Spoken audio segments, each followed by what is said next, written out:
have won the Test match. India have won the series. They're going to get back for two. India. Hello and welcome to a new episode of the 81 All Out podcast. This is your host, Siddhartha Vaidyanathan. And I'm here joined today by the regular crew, Mahesh, Ashoka and Kartikeya. I'll link all their Twitter handles. I'll link Kartikeya's Substack. I'll link some of the articles that are relevant to what we are discussing. Here we are to talk about the week that was in the World Cup, the 2023 World Cup, which is depending on where you, your view on who you support or generally what we have been watching, could either be like a really boring World Cup or it could be like a great World Cup that's just had a fantastic week. Either way, we're here to talk about India versus England, Australia, New Zealand, South Africa, Pakistan. Netherlands pulled off a fine win against Bangladesh. And then there were a few other games along the way that we will touch upon. There are various other talking points. We can get as controversial as we want in the spectrum by going into Babar Azam's WhatsApp chats and all if you want. But I think we may, as regular listeners of this podcast would know, we will generally tend to avoid that topic, Ashoka notwithstanding. And there was also this huge uproar about umpire's call, as there is every third week anyway, or third day anyway. So yeah, we could talk not about that. So, but anyway, first starting off with India versus England, comprehensive 100-run victory for India, which is a little strange to say given that they scored only 229.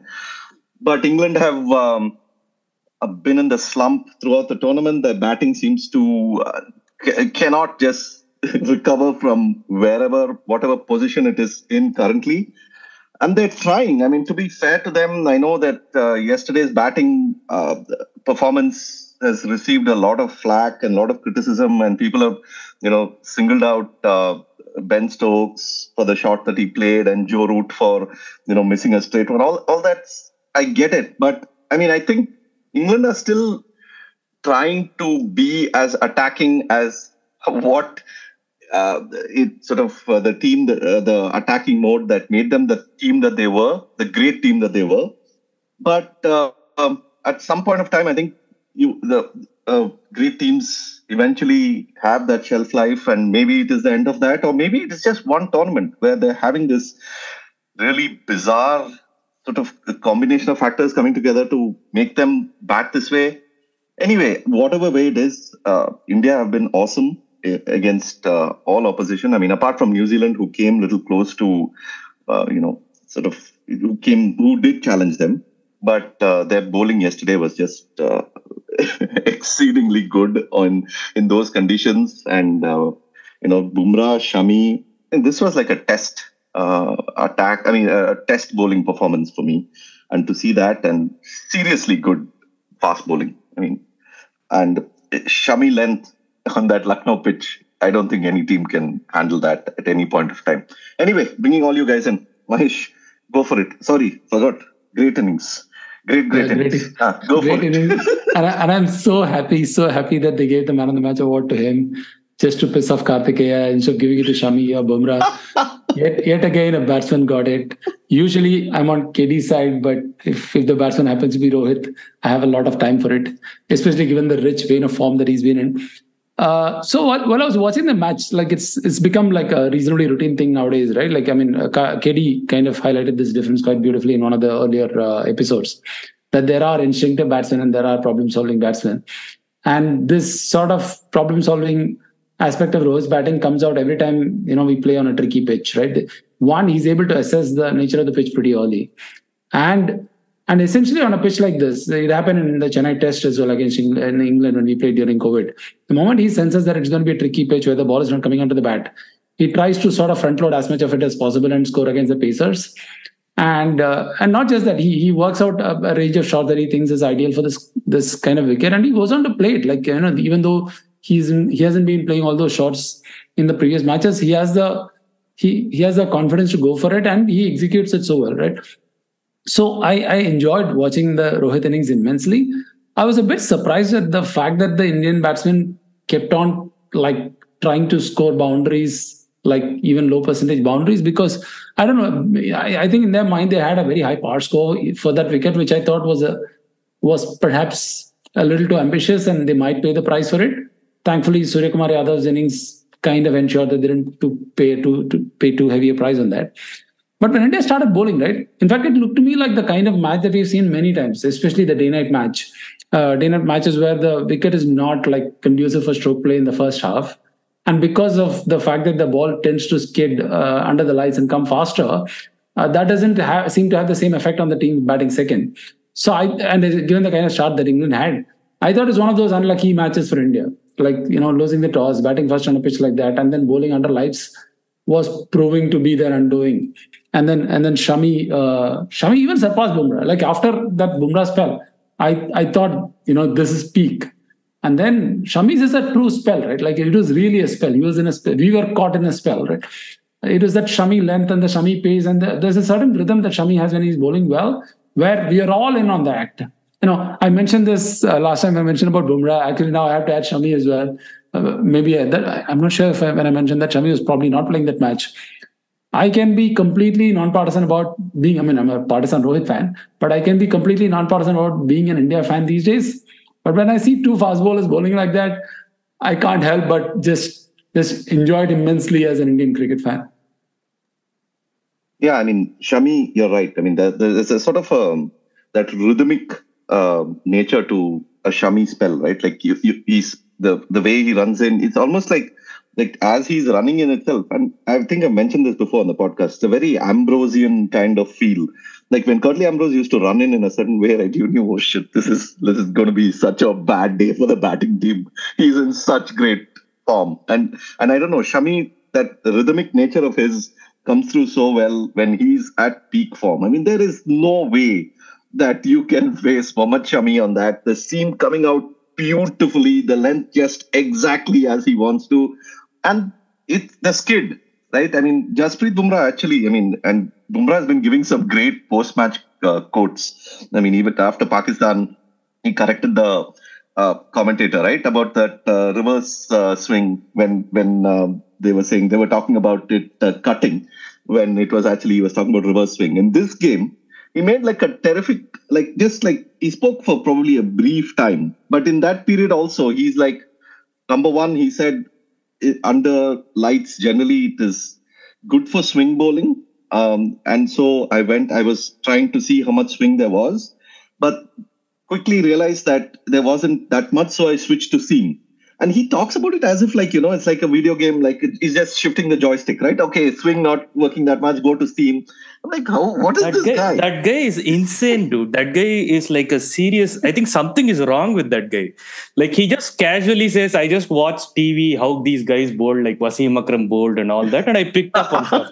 It's like, dude, millions of people are trying out that day in, day out, man. And you are like, what the hell are you talking about? So I genuinely think that guy is, I know some circuit has gone wrong in his head. Gone right, rather. And the second thing he says in that second question, the next question that comes up about bowling under lights, again, it's like it gets on to video game mode, and he says, yeah, we practice a lot under lights, and we know how it is when the dew comes in, but we also know that when the temperature drops, we know immediately how the surface gets skiddy and we can start using it. Again, it's like very simple, right? Okay, see temperature drop. Okay, it's going to get skiddy. Okay, get them out. It's like, wait, what is going on here, man? How can you, first of all, it's one thing to break it down so well, which makes him the bowler that he is. But secondly, to that execution of it, that is the beauty of it, right? Like, I'm sure several bowlers can talk like this and say that, this happens, this happens, this happens. But he's able to nail it. And that is the beauty of it. And yeah, it was great to talk. It was great to actually hear him talk about Shami, and he's saying Shami is one of the all-time greats. And it's I don't know, just hearing it from there. We always look at, it's always like Bumrah is the first among equals, right? Like at least when you watch him bowl. But you realize how great Shami is when you see him surpass Bumrah on days like this. And this was terrific. Ashoka, thoughts? On days like this, when Shami is like at his peak, and he gets the reward. Because there are days when Shami is at his peak, but he will be like 1 for 40. Or on a test where he'll bowl 18 overs, 70 runs for 1 wicket.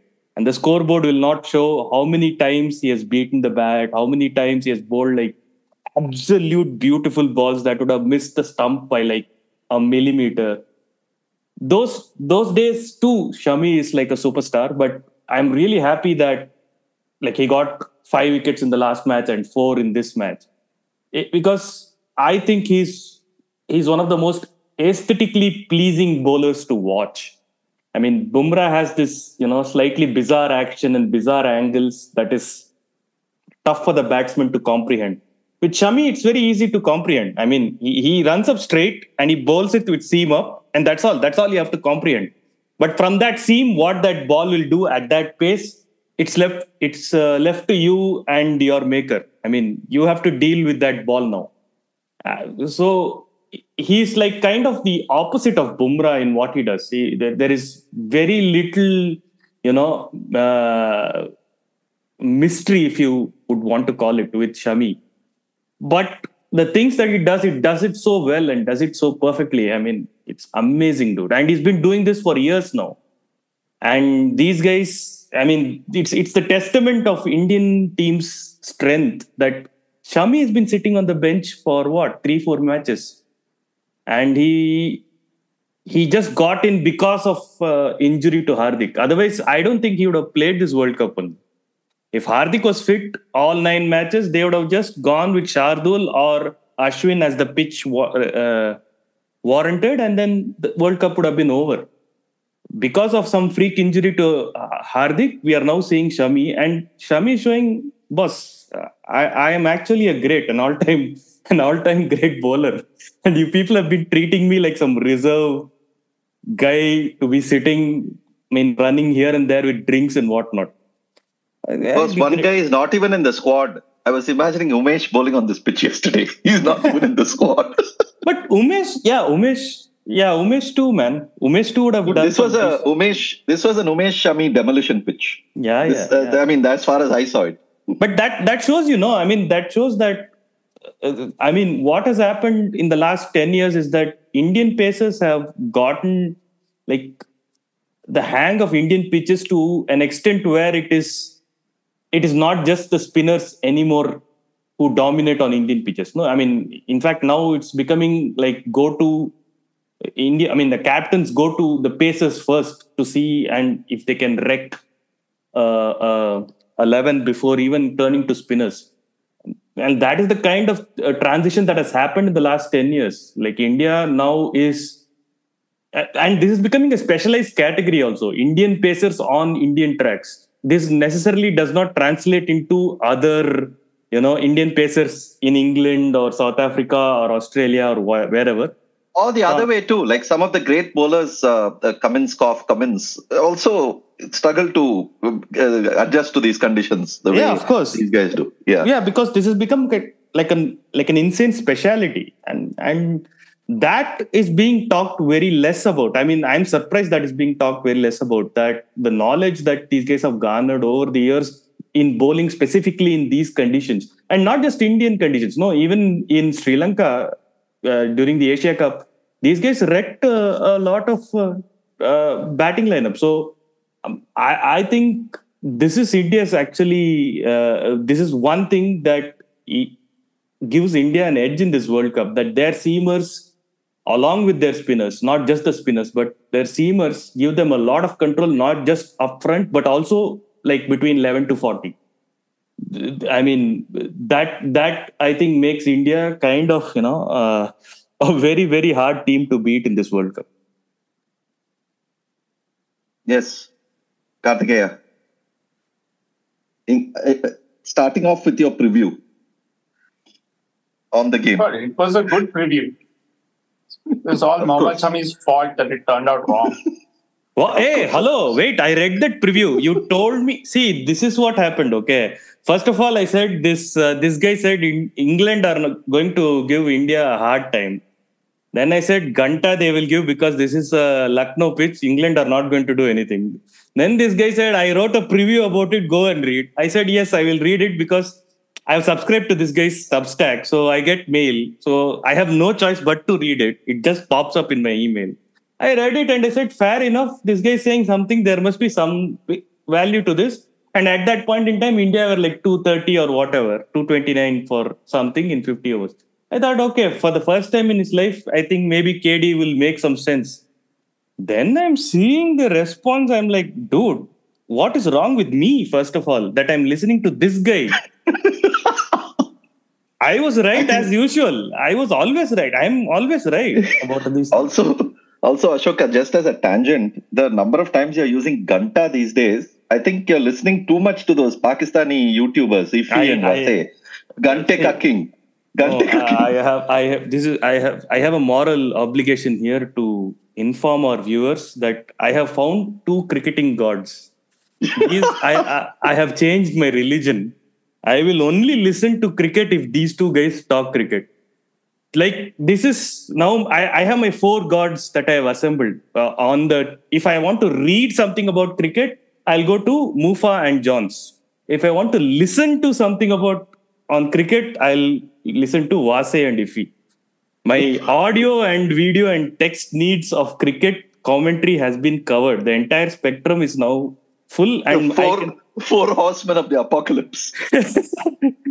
Anyway, Kartikeya, not to get too serious on your preview, because previews are, who knows what happens in the game. Yeah. Who told Shami to use up all his good luck yesterday? What use is it? My preview would have been right, and then, if India would, England would have made like 210 all out, and then it would have been all fine. Did you just accuse Shami of being lucky? Let's go back to the luck discussion now. Yes.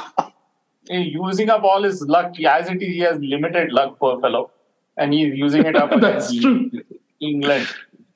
And Rohit Sharma is also using up all his luck. Rohit Sharma tried all sorts of ways of getting out and failed. He survived until he made like 80 or something like that. He's also using up all his luck. This is all turning into Shami is going to get 1 for 75 in the semi-final, and Rohit Sharma is going to score 6. Rohit Sharma is going to play a compulsive hook shot to a short ball in the semi-final, and he's going to get caught at fine leg. I am telling you, these two things are going to happen now.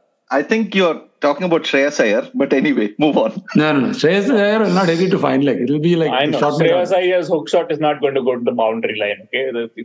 So, but one point, KD, I wanted to talk about England's batting. So what? So there is a reverse problem. They have basically run out of luck through the tournament, except for that one game against Bangladesh where they got. But they're also not playing well. Joe Root hasn't been playing well for a while. He's still a great player and he's still going to make like the occasional 70, 80, but he's not. And come on.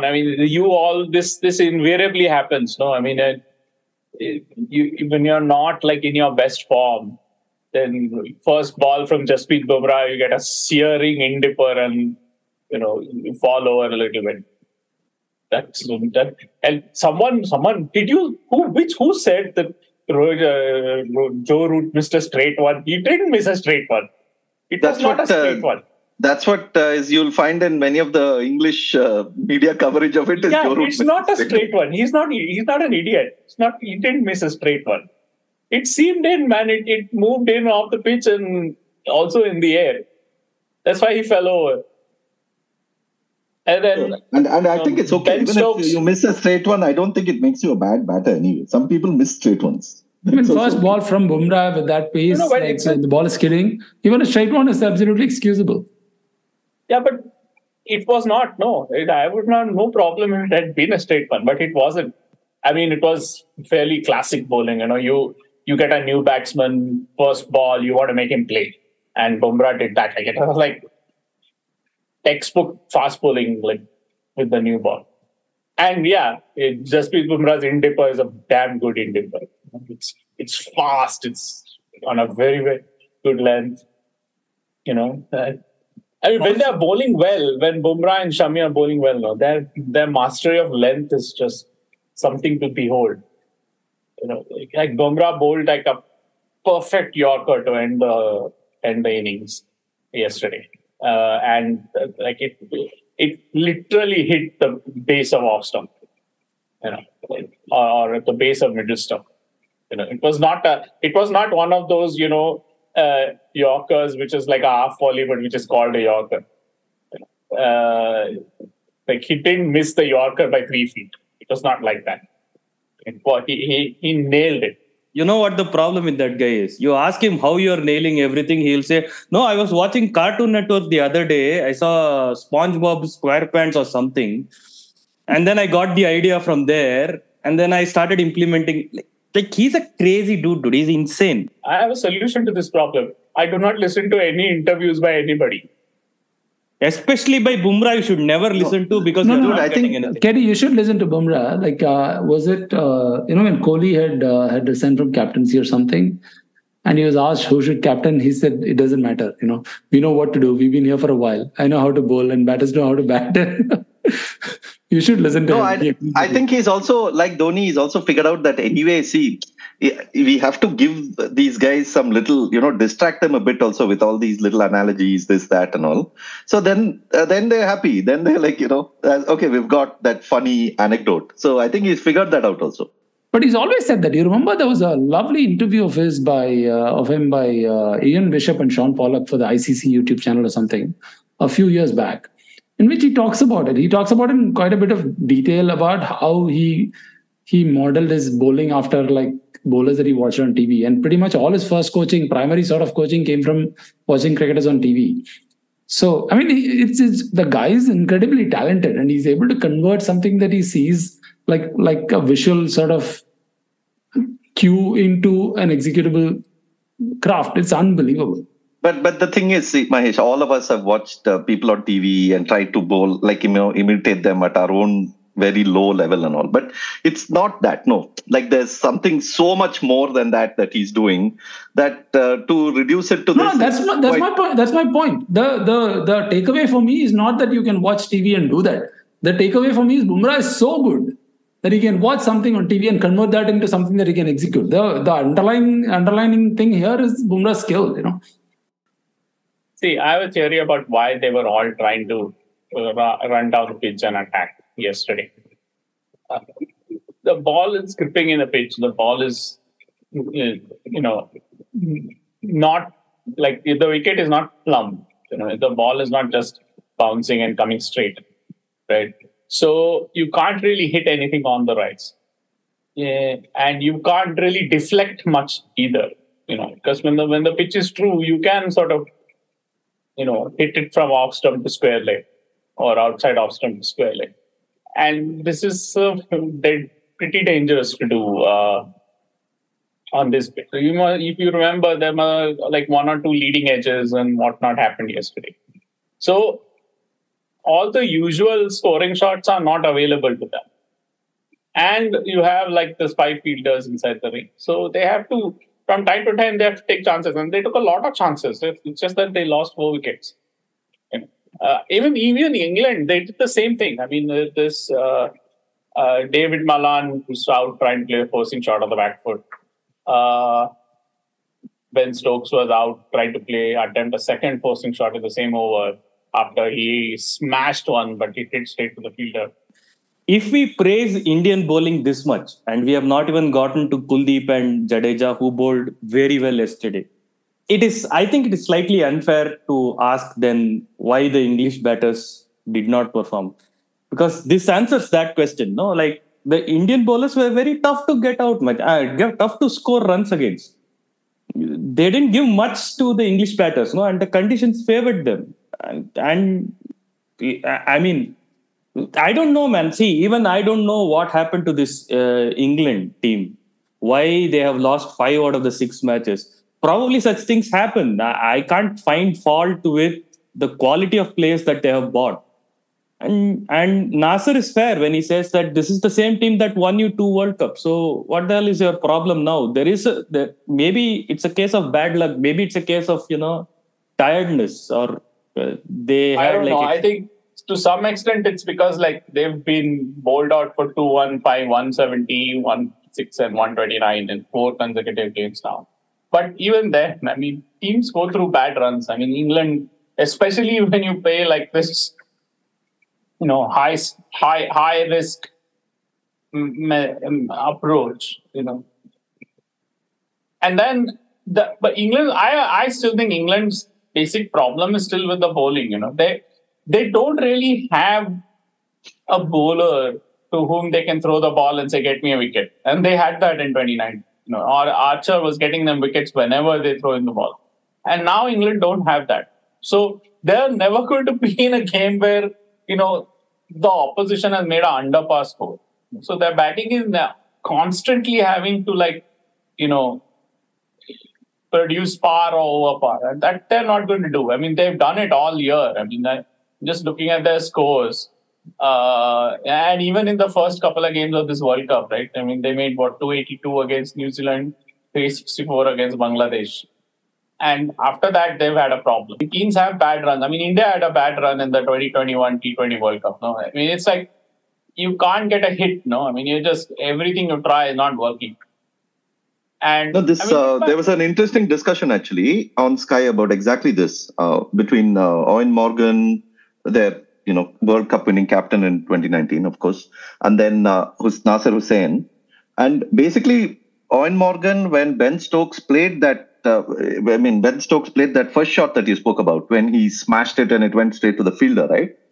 So he was actually saying that this is exactly how Ben Stokes should play because of the dew. It is also good that what he's trying to do is he's trying to hit the ball towards the boundary to get it softened up, wet up, and that's a strategy that a lot of batting teams have. They do because you need to sort of wet up get the ball wet so that the bowlers can't grip it, and that's like one in-game strategy. That is one thing he said.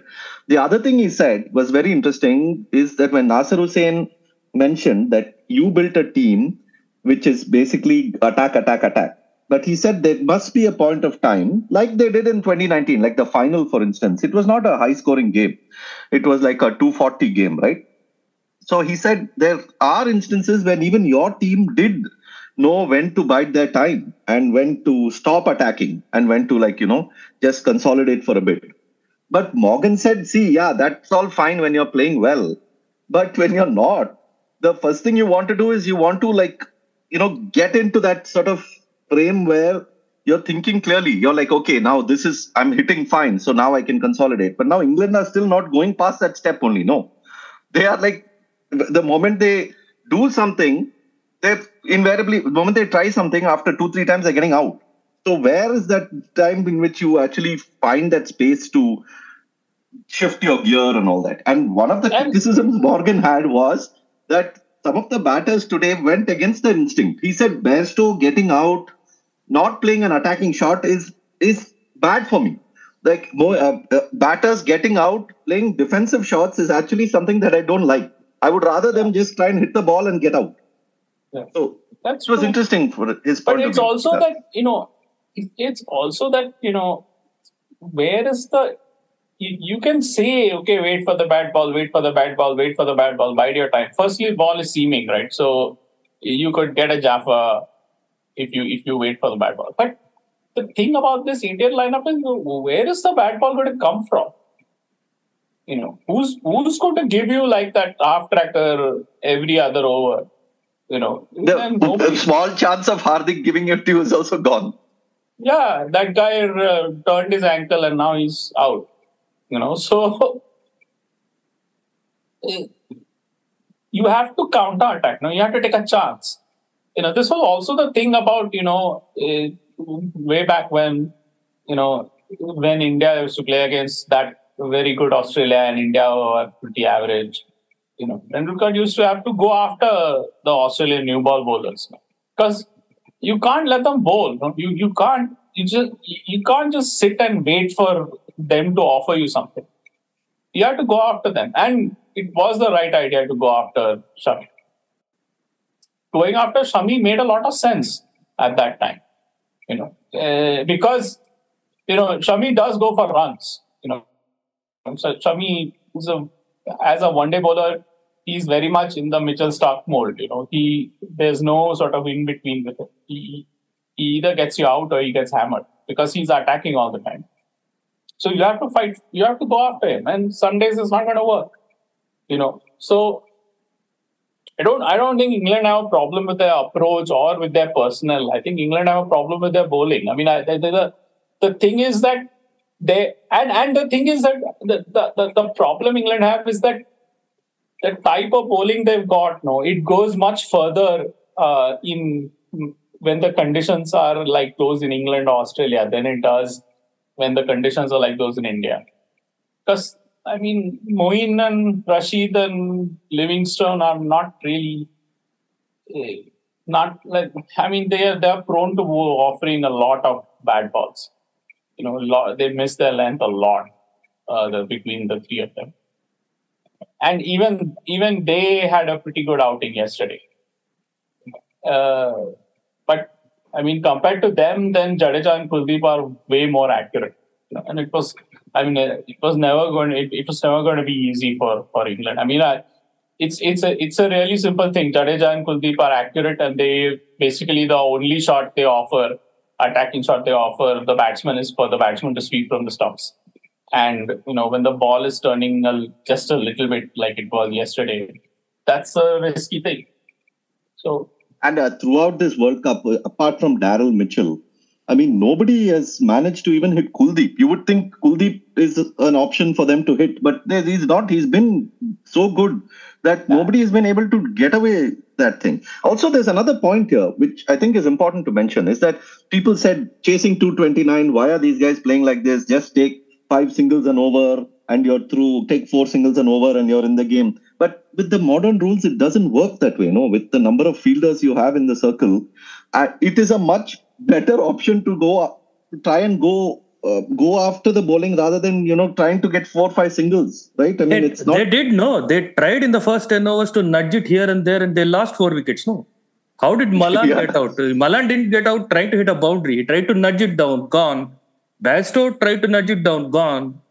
So what? So they did exactly that. They tried to take singles. They tried to put it in the gaps, gone. I think it's also very important to mention that a lot of the and we speak about it a lot often in Test cricket also. A lot of the batting today is very fundamentally different from the batting of the past, in that a lot of it is not rooted in defense. Like a lot of the batting today is rooted in run making and run scoring. So invariably the swings will be vast. I mean, you will get days when teams score 400. You will get days when teams get all out for 129. I mean, that's simply because they're going for it. No, it's not like the first thought in their head is not leave or defend. The first thought in their head is, where do I score? So even when you're chasing 229, they're looking to score. They're not looking to, play out 10 overs for 20 runs. And then because what? Because after that, who's coming? Jadeja's coming. You're not going to get much after that. Kuldeep is coming. And Shami and Bumrah are bowling in this zone.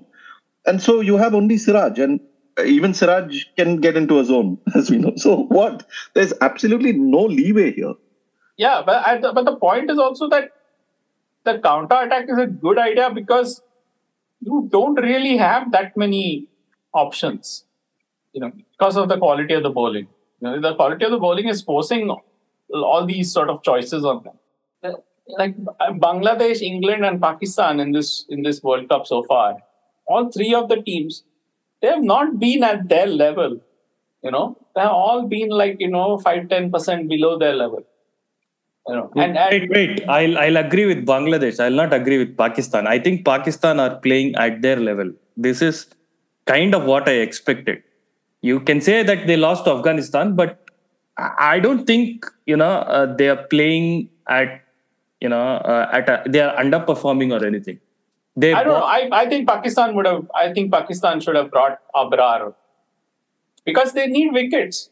And this is not exactly news. And Pakistan haven't got except for Shaheen, where are the wickets coming for them? And England don't have a Shaheen. This is England should have got Oli Robinson. Man. They should have got their test attack, basically. See, Pakistan, they don't have a test spinner. You can say Abrar, but Abrar is just 2 or 3. I mean, he just played that one series against Pakistan. I mean, against England. What you are looking for is a bowler of Yasir Shah's quality, right? That I don't think Pakistan have, and that's why Ajmal. Yeah, Saeed Ajmal, but his bowling action is suspect. So, anyways, so that is what they were looking for, but they don't have that, and they bought Shadab and Nawaz and Osama Mir. But I mean, the other problem that they have is they have like, they don't have hitter. I mean, you can say Iftikhar hits, but compared to other teams, they don't have hitters of that caliber. They have a top five full of accumulators. So Pakistan underperforming. They have not underperformed at all. I think they have performed as much as they have to perform. They have beaten Netherlands, they have beaten Sri Lanka, and against Sri Lanka they did chase 340. They did well, and then they lost to India, which is not a surprising result. What people consider surprising is that how badly they lost to Afghanistan. They made 280 and they lost it with Afghanistan just losing 2 wickets and controlling the chase that well. That was a bit surprising. Against South Africa, they played South Africa, right? No, they didn't play. They lost in that last over.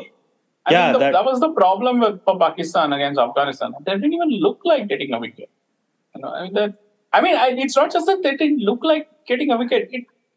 Their field settings suggested that they were not even looking for a wicket. I mean, Afghanistan needed a run a ball over the last 15 overs. And Pakistan, when they were allowed 4 fielders on the boundary, they had 4. When they are allowed 5 after the 40th over, they had 5. Even Shaheen Afridi, he was keep holding him back for the last 2 overs, right? For what? I mean, they're playing a 50. They're trying to play a 50-over game. I mean, I don't understand why. I mean, so it is like it's not. I mean, I think basically Babar Azam has very little confidence that his bowlers are going to be able to do anything for it. He's sort of basically looking for some individual miracle. Which means basically something like some bowler taking a freakish hat trick or something like that for him. No, but to be fair, the kind of thing India used to do 20 years ago. That kind of thing he's hoping for. No, but to be fair, against South Africa, he did the reverse. I mean, he bowled out the fast bowlers and all that, but in the end, they didn't have enough for the spinners to finish it off. Yeah, because they have a lot of weak bowlers. No, they have their last 20 overs are. I mean, I think they really. I mean, they can't. They don't have the sort of bench where they can afford to lose Naseem. It's like India losing Bumrah. But India still have Jadeja and Kuldeep, and they haven't got that. So that experience they haven't got. I mean, both Jadeja has more than 200 one-day wickets. Kuldeep has more than 100 one-day wickets. They don't have that. So Babar, they play as though they accept that they don't have that. They put the field as defensively as possible and hope that somebody makes a mistake. That's their idea. And Afghanistan were so awesome. I mean, that their third wicket pair, they were absolutely like they played like seasoned veteran professionals. They knew exactly what they had to do. They knew exactly when they needed 1 or 2 boundaries. They played out the good overs. It's like they batted as though they knew that a run a ball for the last 13, 14 overs was trivial, and they made it look like that.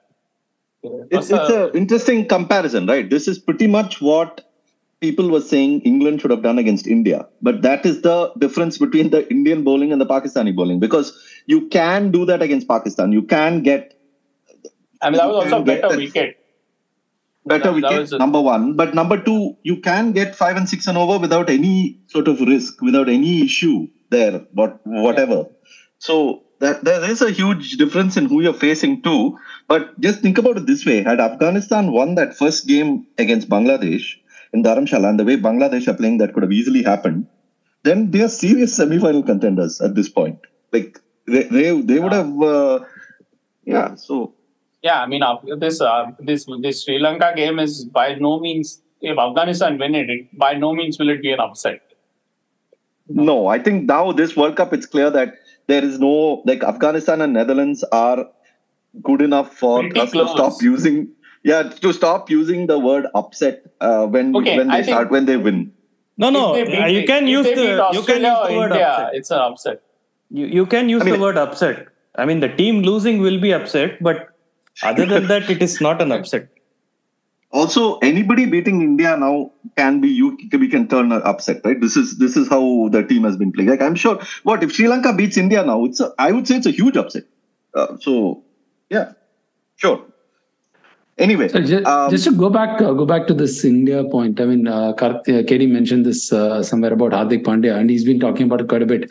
In fact, I prefer this team. I prefer this no-hedge lineup that India plays. Like, it's like a very pure, like 5 specialist batters, 5 specialist bowlers, and a keeper kind of, 6 specialist batters, including the keeper, and 5 bowlers. I like it. I like the fact that there's no hedge. They're going to have one bad day. You just hope it's not a semi-final or a final. No, also the thing is that even when the batting has an off day, right? Like you can term yesterday an off day, but the bowling makes up for it. So maybe they won't have a bad day. How do you know? Maybe they go through undefeated. What did you make of that mad game between Australia and New Zealand? That was a good game. I think New Zealand could reach a situation where they don't win any other game now. They are just stuck on 8 points. You said that even when New Zealand lose, they don't lose by a lot. They are I would love to check their record on this, because in the World Cups, I want to know how many teams. I don't remember a time when New Zealand lost. Did India thump them in 2003? Now you're saying India is like minnow in 2003. What?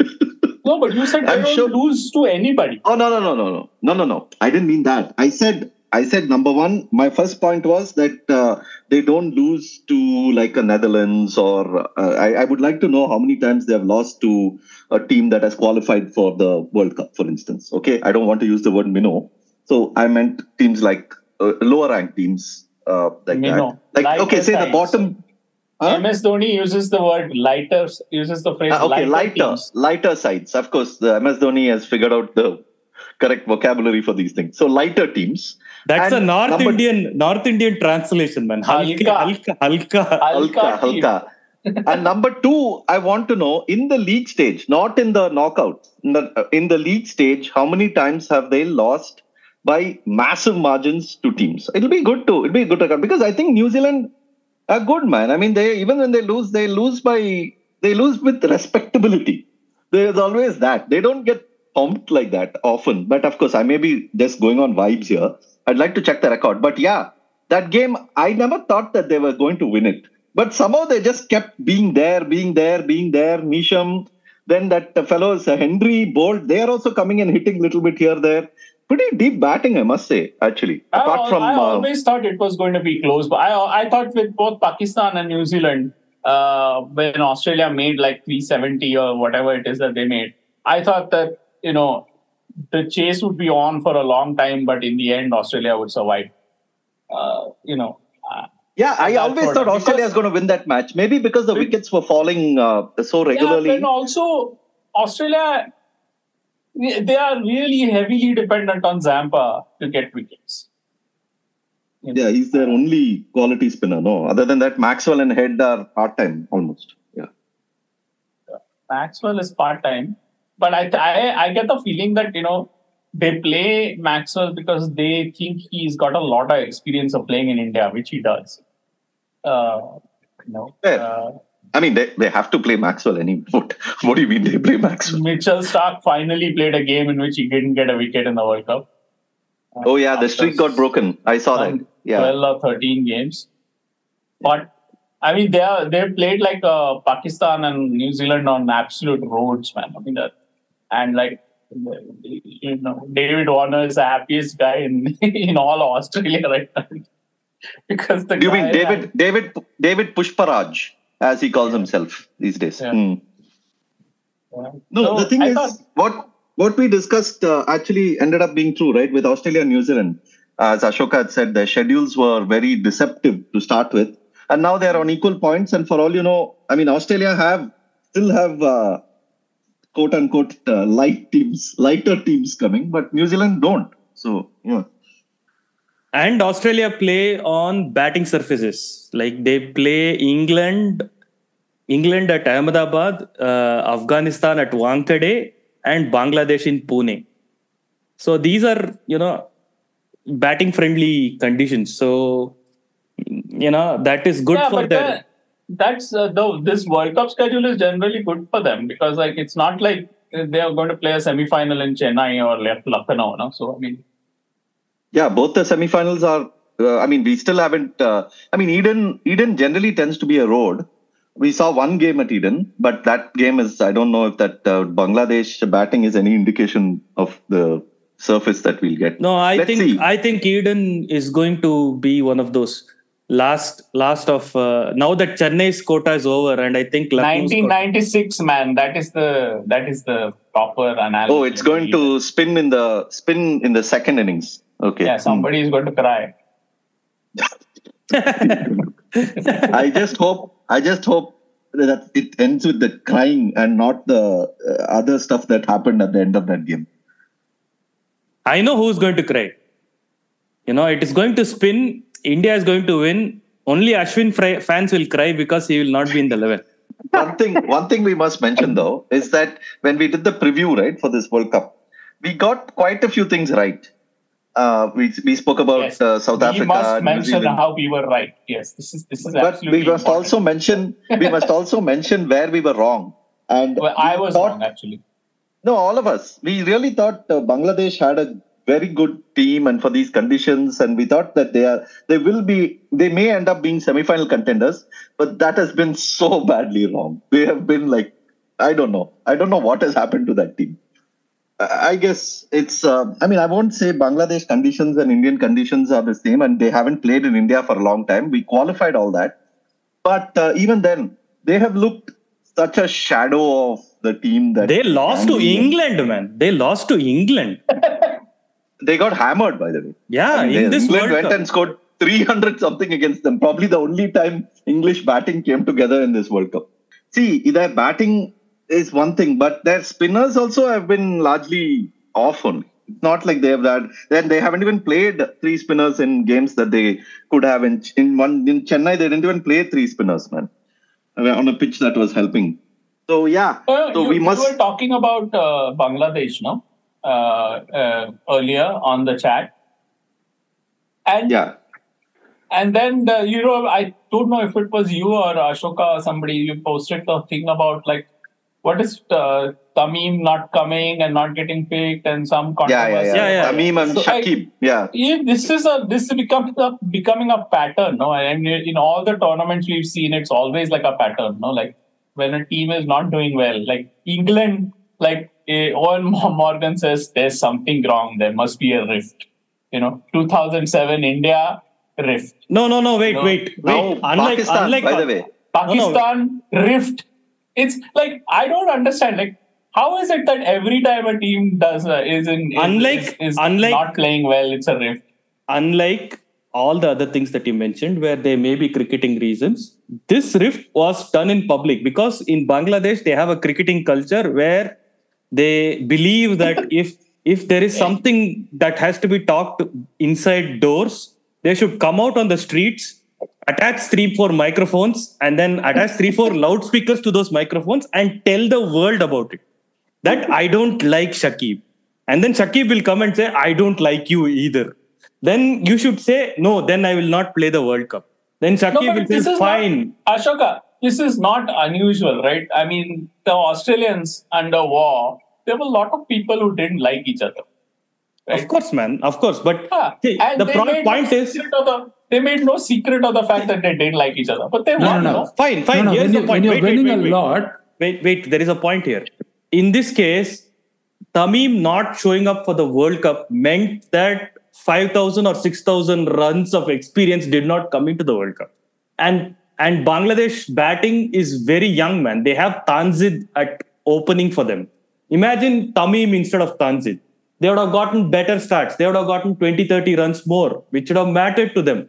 This is what I'm saying, that if you exclude let's say Rohit Sharma out of the Indian team, it's not going to suffer much, but India is going to be they'll short just play Ishan Kishan. They'll be just as good.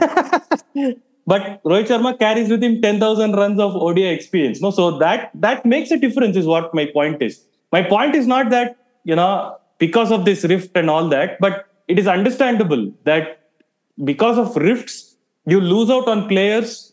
Because of internal politics, you lose out on players who could add more value to your 11 or your 15. That is the point I was trying to make. And Owen Morgan's point is that he's also saying that, he's speculating about rifts and all, but he's also saying that there could be a time when teams don't think clearly enough. And that is fair enough, I think. You make bad choices from time to time, and that happens. it may be a result of some bickering, or it may just be a result of bad cricketing decision, full stop. So, yeah. But I think the match of the week, with all due respect to Kuldeep Yadav and Jadeja and David Warner and all, the match of the week was when Shamsi and Ngidi Heimlicked South Africa out of their joke, No, power man, that Nawaz. Every time such situations come into play, Babar gives him only the ball. Somehow that guy gets caught. 4 runs to defend, 5 runs to defend. He will be like, my career is ruined because people will only remember these 2 things about me now. But there's another point about that South Africa win, which is a counterpoint to everybody who says, actually, our friend Couch, Subhash, he's also of the view that there are some pitches on which you should you should game for 150 for 2 in 40 overs and then see what you can get in the last 10. But South Africa basically went for it. They were way ahead of the ask. And so even though they lost wickets and the last pair had to get a few runs, or last couple of pairs had to get a few runs, there was no question of them ever running out of balls. They had plenty of balls. So being ahead in the game helps South Africa without question. No, it does. It does. I think, they are going the England way, the way England used to go in that 2016 to and they whatever, even till recently. That, to be honest. They don't really I don't have think a team for accumulation.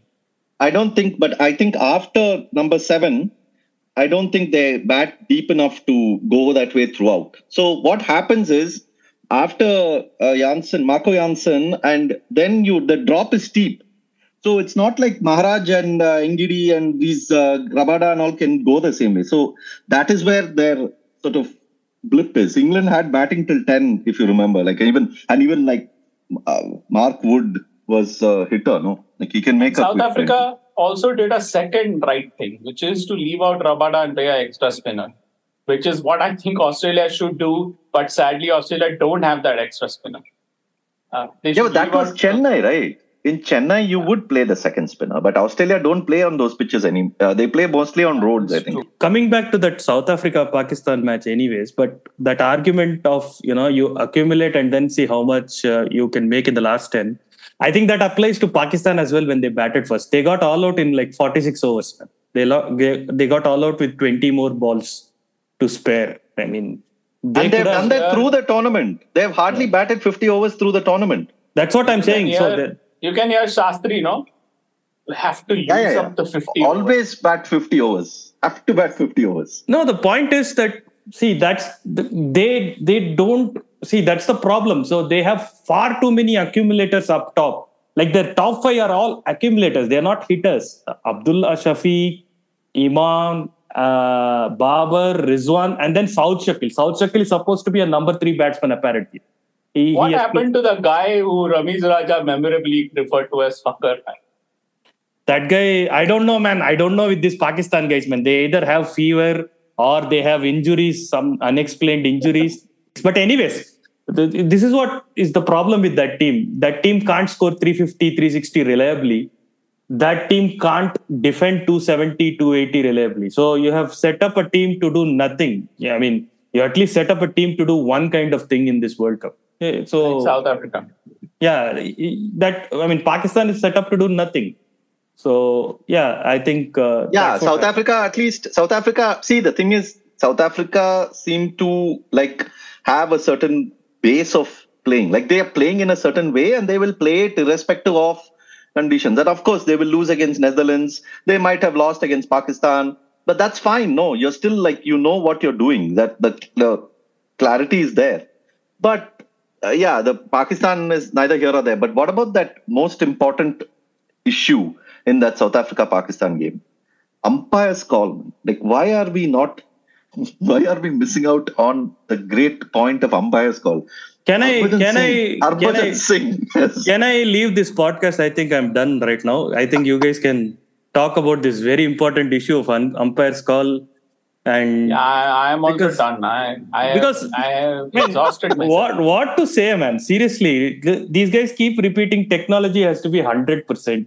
About what? About a thing that never happened in the first place. No, but it's Harbhajan Singh seems to know less about DRS in 2023 than he did in 2017 and 2018. How is that possible? This is not serious. The thing is, what is important to note is that even cricketers who have played at the elite level, right? And cricketers who have a say in ways in which the ICC functions. Many of these cricketers have sat on the cricket panel to make calls on DRS. They take decisions on the future of DRS, but they don't understand how umpires call work. That is seriously worrying. People drive cars all the time. People drive bikes all the time. Bikes break down all the time. Cars break down. You get flat tires, this, that. That is technology messing up. No, what? You're okay with that. But suddenly when it comes to this, you want perfect 100%. I'll tell you the best joke about all this. There on YouTube, these Pakistani guys have this panel shows where they talk after matches. It has Wasim, Misbah, Moin, and Shoaib. Yeah. I've seen videos there. Yeah. So Moin Khan is saying that I know technology can't be 100%. So let's do one thing. Let's keep a guy there in that room wherever DRS is. The technology will make the decision, and the guy sitting in that room, that cricket expert, he should be a former cricketer or he should be a former umpire who will then evaluate the decision made by the DRS and then say whether it's out or not out. Interesting. So then once that guy makes it wrong, we will have another guy sitting next to that guy who will then evaluate when this, by Moin. Just toss a coin, man. Moin Khan's argument, it is like that infinite turtles. The entire world population will be sitting right next to each other, evaluating the n-1 person's decision. This is all new ways. Two possible answers. Yeah, exactly. And this is all new ways to find new scapegoats. No, to say, no, it is not this fault. Technology's fault. It is that guy's fault. No, it is actually not his fault. It is the fault of the guy who is supervising him. So basically, they should employ Harbhajan Singh to do that job. We have done episodes on umpiring. We have done episodes on umpire's call and all. I'll link all that. But fundamental point is, this is not a system of justice, boss. This is not you see something and you're it is out. First of all, you don't even know it is out because the ball has never even hit the stump. There is no question of saying it is out. It has never happened. Some predictive model which is deciding whether the umpire's judgment is right or wrong. Now, this whole thing has become a situation of the technology is imperfect and batsmen are being served injustice. What is going on here? No. We have to. I like this suggestion. I think Harbhajan Singh should immediately be employed to evaluate all India home test matches. At least Ashwin will stop getting test wickets. I think he should. Harbhajan Singh will apply the doctored pitch correction. This is how can he get all these wickets? The doctored pitch. I am not going to give this out. And I would suggest do it retrospectively also. So even Ashwin's wickets in the past, they need to be annulled also. Harbhajan Singh's motivation to call out this umpire's call against Pakistan is the best part about this. He says, tomorrow you don't know. In finals, India may get one such decisions against them. So he is fighting for an event which has not yet occurred. So he's about an event that has not occurred, which is an event that has not occurred, which is the ball hitting the stumps. So he's fighting a hypothetical with a hypothetical, and calling Nasser Hussain paid, crony of the DRS system. That is actually technically true. Nasser Hussain and all the commentators are precisely that. They are paid cronies of the system. No, I think, see, the dangerous part is, I don't care if these people are just randomly shouting into the air and nobody's listening. But the dangerous part is many of them are very influential in the way this whole system functions and is put in place. And it's shocking that there is such a shallow understanding of it at that level. I mean, given that they've played the game and they should watch the game, isn't this... I think it's hard to get, but they should make an attempt to get, at least. I mean, Kumar Sangakkara is trained as a lawyer. He used to be president of the MCC. He is going to be in all sorts of high-level committees. He has not one clue about how this thing works. Yeah, I have no idea what it's... I mean, either... one thing that suggestion that did come up is maybe they just shouldn't show what the ball does after it goes to the, passes the... No, I think they should leave everything as it is and ignore these people. It's but if they don't show, that'll lead to even more chatter. No, they hit this foul play. More suspicion. Foul play. I'll take that chatter, man. I'll take that chatter. I'll just cut out all these visuals. Just the umpire asks the guy upstairs, "Is that out?" That guy says, "Let me ask Bajji." Yeah. No, and what is the big deal about that Van der Dusen, right? There was that one frame that was showing missing and one frame, it flipped. One frame was showing hitting and one frame was showing missing. But that became such a big thing. It's like, okay, see, this is the proof that all this is messed up and all that. Like, oh my God. I mean, the bottom line is this whole thing came up for TV. It is like, it has become a TV spectacle. And it is actually causing more harm than good, I feel. Like, it is making umpires into like these characters who everyone can pile on, and they eroded the respect of the umpire completely. Simply because of the fact that something is showing that something is like 2 millimeters off. Seriously? Like you've never made a judgment call that is 2 millimeters off in your life? No. But for people who believe that an umpire who's judging real time 140 kilometers per hour of bowling, missing by 2 millimeters is wrong, then they're going to pile on the umpire any which way. In fact, they'll pile on even more if you don't have DRS. So the point is that you don't change a very elegant and a working system to please the gallery. I mean, the gallery is the gallery for a reason, right? So I think we should just ignore the noise and move on, which is what the cricket world is doing. I mean, the DRS is especially for someone who was present at 2008 Sydney, you should appreciate the fact that the DRS helps.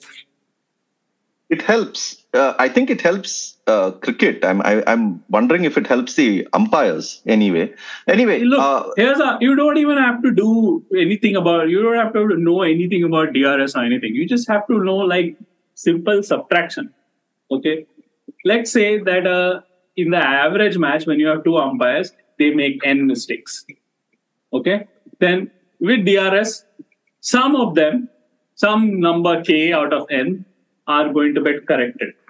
So when you have DRS, you will have a match with n minus k mistakes, as opposed to a match with n mistakes.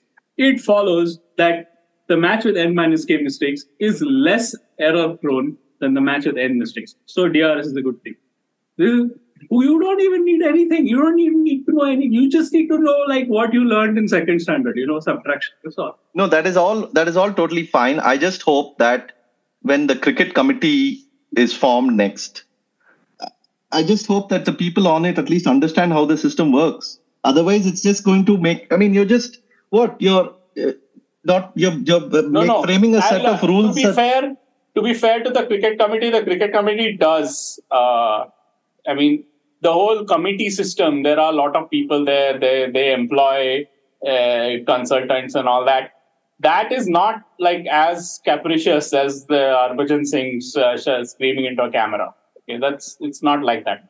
I know for a fact that like Kumble ran this, and but I also know for a fact that last time when they changed the umpire's call, the size of the umpire's call zone, previously the umpire's call was wider for height than it was for line.